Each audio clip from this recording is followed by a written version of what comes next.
What is up, guys? Orbital-Pilot back here once again in the world of Warthunder. This time taking to the skies in the KI-43 and the KI-43. Now, both of these planes are battle rating of 4.0, and in this early video, I am just doing tests to see if the KI-43 can catch its smoke trail. And the answer is yes. Now, guys, please keep in mind that a YouTuber by the name of Longshot also does these kind of tests. However, in a scientific show, or at least I'm trying to make it scientific, plane versus plane, I thought that these tests were needed to be done. And that's why I'm doing them here. Now, the elevator on this plane is extremely strong. As we can see there, it can catch its smoke trail. That is quite impressive. Now, the roll rate is decent, nothing crazy. And same goes for the rudder. It's a very, very basic plane. However, the elevators are extremely strong. So let's go see what this plane can pull in a dive. Now, when fighting the Russians, of course, because this video is against the KI-43, you are going to have to be able to dive. And 429 miles an hour, which means it could match the KI-43 almost. KI-43 is going to have a slightly better dive speed, however, not too much to where he's going to be able to get away. So let's see if the KI-43 can catch its smoke trail. And the answer is no. It comes close, don't get me wrong, but as the speed drops, so does its turning capabilities. And it's not like the Japanese fighters, which actually improve when speed drops to a certain point. So you're not going to be able to outturn Japanese planes. So let's go ahead and let's test its diving capabilities. But first, the rudder on this plane, it makes the plane roll left and right extremely bad. Far more than I've noticed on a lot of other planes. Now, you're not really going to notice this in combat, but if your rudder does get shot out, you are going to notice a really, really weird flight model. So, its diving capabilities. Like I said before, it is better than the Japanese planes, especially the KI-43, but it's not too much. Now, it says 447 miles an hour right there, but I was actually going faster. So I think that's what it's supposed to be, but take it with a grain of salt. So let's get into some real world applications. So the KI-43 was introduced in 1940. However, it didn't really see combat until 1942. And of course, this is the later version with the two 20mm cannons. Now, these cannons are alright. Very, very low velocity, as same thing with muzzle velocity. Just not the best and fastest firing cannons. But if they do connect, they can be extremely dangerous. So let me tell you guys some specs real quick. This plane historically had a top speed of 530 kilometers an hour, or for you American people out there, 329. Now, its range was 1,095 miles, and it had a engine horsepower of 1,150. So, a fairly high horsepower plane, although there are planes out there that just smoke that horsepower. So, you're not going to be the fastest cruising plane in the match, most likely. Now, like I said before, its guns are 220mm, and as we can see right there, if they do connect, and if you do lead enough, they're just potent. Now, remember, these are omni-purpose rounds. So, if you are using this plane, or any other plane with these early tier Japanese cannons, make sure and load these up, because in my opinion, the omni-purpose rounds for the Japanese cannons are easily the best. So, you just saw me smoke a KI-43, so let's see what I can do if he comes from another advantage. So go head on. Now, that's not something I recommend. I was just doing that because personally I'm very comfortable with this plane, as with the cannons. And I got a little cocky. Now, luckily enough, he didn't hit me, and I hit him a little bit, not enough to take him out though. Now, like I said, these cannons are very, very low velocity, so you just saw me lead, and you need to lead quite a bit more than that. So, when I said the elevator was strong, I'm not joking around. And if you're not careful, you can easily just shred the wings off this plane. So, in a situation like this with the whole Russian team above you, what you want to do is make sure you extend your plane. You're not going to outrun them, however you will outrun an LA-5, but you're not going to outrun Yaks. You're not going to outdive Yaks. Your only hope is to either get them right up close and start turning, or do some really weird move like take them head on. But you know, those things are very, very dangerous. So you really want to make sure you don't lose your advantage, because they're Russians, of course. I mean, they're going to hit you with those cannons, and it's probably going to kill you. Now, this match kind of went from being great to bad. Japanese pilots are normally the best. However, there were a couple rammers in there. Luckily enough, they were honorable, and they said sorry and everything. But, you know, you don't always get the win. So, in this match, I tried to put myself at a disadvantage. Yak-3 was above me, and I tried to climb up. However, the Yak-3 doesn't quite perform at the same level with the KI-43 at these higher altitudes.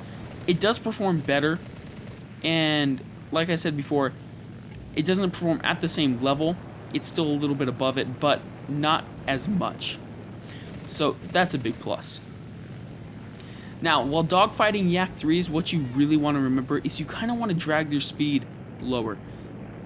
Yes, Yak-3s are great turners, but as we can see here, at these higher speeds while he's diving, he's just able to keep out of my crosshairs. And that's really what you want to try to avoid while fighting these types of planes. However, luckily enough, I do get him there, and he's just going down. So far, that's 3 for 0 in my KI-43. So, if you do fly out the KI-43 and you are facing Russians, just remember a couple things. Number one is get your altitude. The Yak-3s and really any other Russian plane are always going to have altitude on you unless you go a little bit above and beyond and get that. And that's even helpful in any plane. You always want the altitude advantage. The other thing is try to get their speed lower. You, in a KI-43, are going to have a different service range. And what I mean by that is your lowest point where your turning capabilities are maximized are going to be below his. So if you're at that point, you're going to have a far easier time dogfighting with him. So let's hop in the opposing seat. Now please keep in mind, I have flown probably 15-20 matches out. These videos do take a very long time because I have to wait for the perfect match to get a plane fighting the exact plane I want. So I am very, very comfortable with both these planes. I have to say, I do like the KI-43 better in my everyday personal flying. But that doesn't mean I'm not good in the Yak-3. So, the only thing, number one, right off the bat, I have to tell you about the Yak-3 is that its guns are just better. Like, plain out, more simple, they're better than the KI-43. And the reason for that, well, I mean, it's Russian. That's just how it was historically. But, I mean, in-game, these cannons are just deadly and maxed out with all their ammo and all the repairs for the cannons.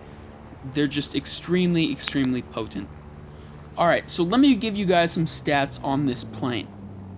Now, the Yak-3 came with a Klimov VK-105PF V12 liquid-cooled piston engine with 1,300 horsepower. Now, I was going to try to say the Japanese one, but no thanks. And personally, that's one of the coolest names ever, in my opinion. So that's why I really wanted to say it. However, that's not what is important.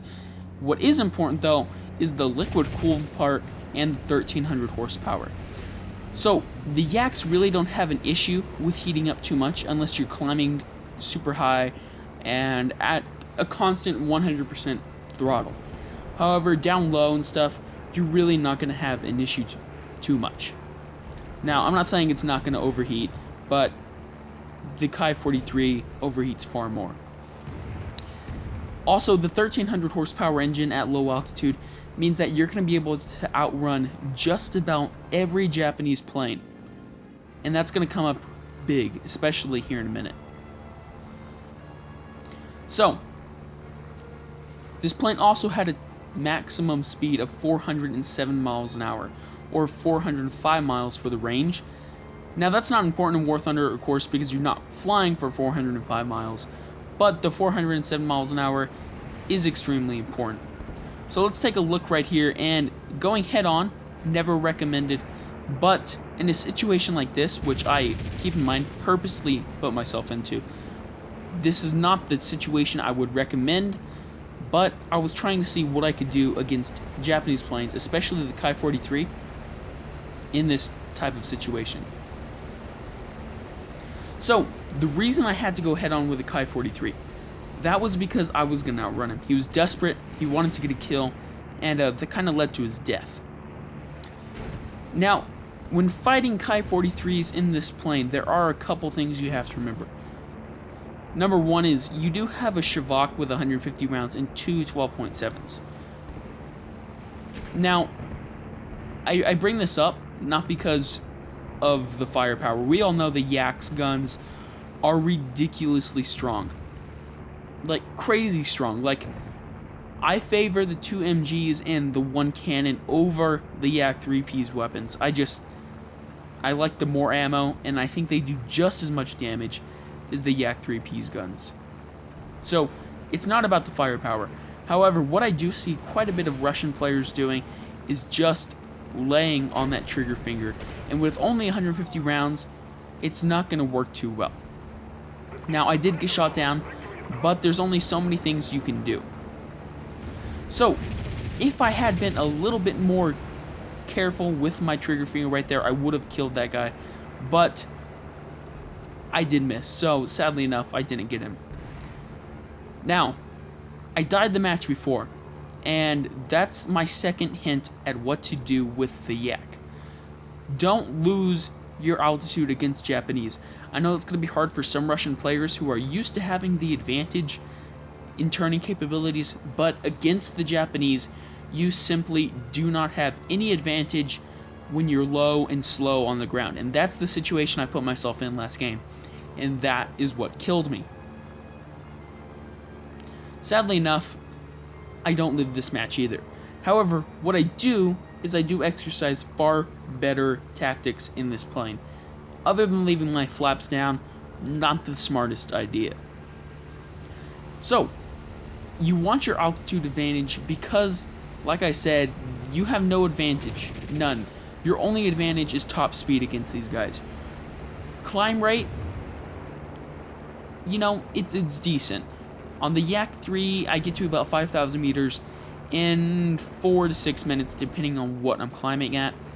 But it's not so much greater that you're going to be able to outclimb all the Japanese planes. So, you have to keep your speed up. As we can see here, being trailed by 4 players. This is where a lot of people would bail out. In fact, 5 now. But I really wanted to see what I could do. Ki-43 is climbing, A7M's climbing. You can see I'm outrunning them all. And this is not even on the deck. So, top speed is a huge, huge advantage. Don't ever lose it if you're fighting Japanese planes.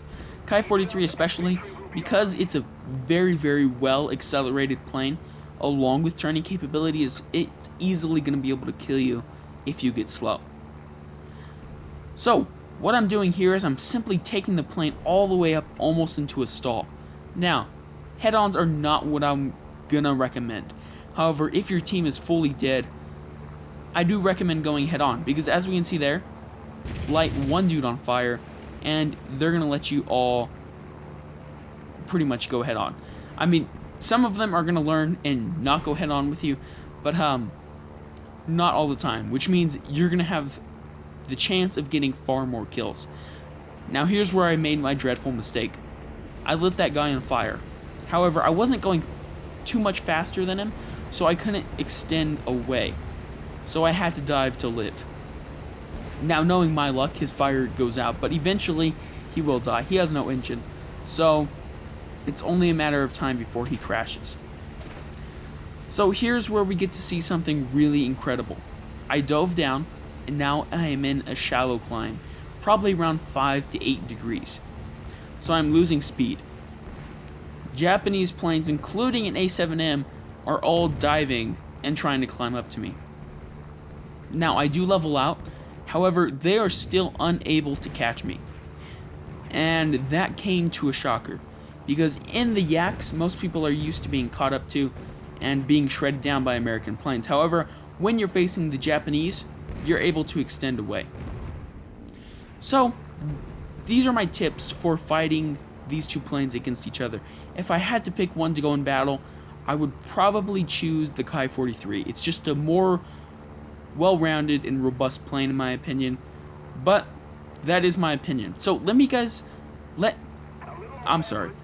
know what you guys think in the comments below. How did you like this plane versus plane? I tried to put some more facts into it, some more actual specs. I think it's going to be better. However, next time I am going to shoot for a German versus British plane. I think that would be really cool.